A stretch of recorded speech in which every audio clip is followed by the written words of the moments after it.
जेव्हा तुमच्या आयुष्यामध्ये तुम्ही जास्त वेळ ज्योतिष करत राहतात, एक काळ असा येतो त्या ज्योतिषाच्या आयुष्यामध्ये की तो ज्योतिषच सोडून देतो. का? त्याने लोकांचे प्रपंच, त्यांचे संपूर्ण आध्यात्मिक ज्ञान त्या माणसाला यायला लागतं की हे सर्व खोटे आणि हे सगळी एक लीला आहे, रचना आहे, आणि तो त्याचा त्या मार्गातून हटून तो अध्यात्माकडे जातो. हा खऱ्या ज्योतिषाचं लक्षण आहे. खरा ज्योतिषी तुम्हाला भविष्य सांगण्यासाठी ज्योतिष नाहीये. इतकं आपलं शास्त्र कमकुवत नाहीये.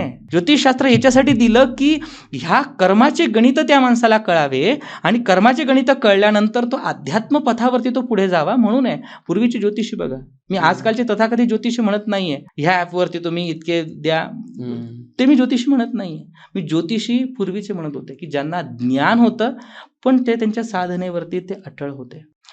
ही बुद्धी ज्योतिष देतं आणि हे ज्ञान म्हणजे खरं अंतर्ज्ञान आहे.